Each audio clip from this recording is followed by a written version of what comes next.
Andy Griffith dabbles in bit of TV romance. Andy Griffith is convinced that every mother in the land with an unmarried daughter is writing to him these days. Why don't you get married? They have inquired in thousands of fan letters.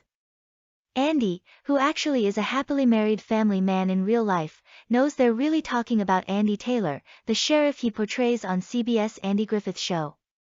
Ever since Elinor Donahue found real-life romance, got married, and left the show last season, there's been an admitted shortage of women around the fictional town of Mayberry, where the story is set. Elinor Donahue in reality isn't the tractable young lady she portrayed for so many years as Betty Anderson on the old Father Knows Best series. The girl who is starred Sunday evening on CBS GE Theatre sometimes displays temperament, and one of those who has felt its effects is Andy Griffith, who indicated he was happier than most when she left his show to be married for the second time. In real life, she is married to Harry Ackerman, vice president of Screen Gems, Columbia Pictures TV subsidiary, and they have a 2-month-old son. Before that, though, she was on her own for several years after a divorce from a studio sound technician, living in an apartment with her son Brian, now nearly 6. Miss Donahue had a rugged schedule then, keeping house and delivering Brian to a nursery school each morning before appearing at the studio for her role as Ellie Walker, Griffith's girlfriend in the CBS series, so it is not surprising if she was short-tempered at times. The 25-year-old actress has been in show business since she was a child singer in Tacoma, Washington. At 5, she made a movie, Mr. Big, with Donald O'Connor. "I'd love to go back into movies full-time," she says. "My last picture was when I was 13, Love is Better Than Ever, with Elizabeth Taylor." As a dancer-actress, Miss Donahue appeared on many TV shows before joining Father Knows Best, then, on NBC, in 1953. Her TV credits include Schlitz Playhouse, Ray Bolger's Show, and NBC Matinee Theater.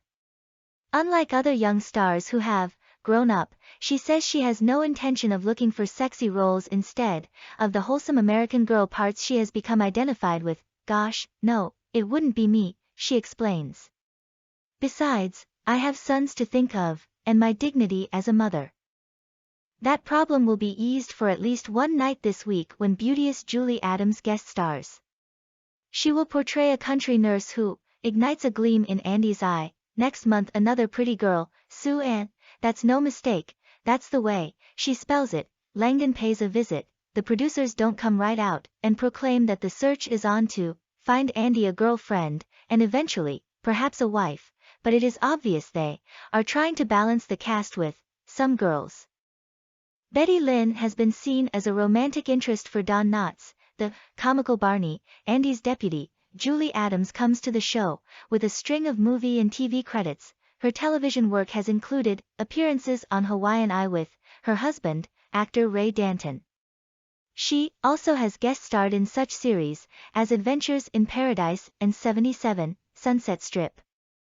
Julie's movie credits include Bend of the River, starring James Stu, Art, Lawless Breed, with Rock Hudson, Bright Victory, with Arthur Kennedy, and Private War of Major Benson, starring Charlton Heston, the Loa native who grew up in Little Rock, Arkansas. Also appeared in a series of historical films. "I wore long, flowing costumes that hid my legs," she recalls.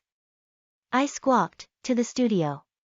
Thus the girl who is said to have the prettiest legs in Hollywood landed a starring role in Creature from the Black Lagoon. "I showed my legs in that one," she says. And in 3-dimensional screening, too. Andy Griffith apparently is in no hurry to find a TV girl. Not a steady one, anyway. Andy explains that they have to be careful about introducing a steady girl into the show, bring a wife into the picture, and we're just another family on TV, he says, with beauties such as Julie Adams, Sue Ann Langdon and others to choose from. He'd be a fool to rush things.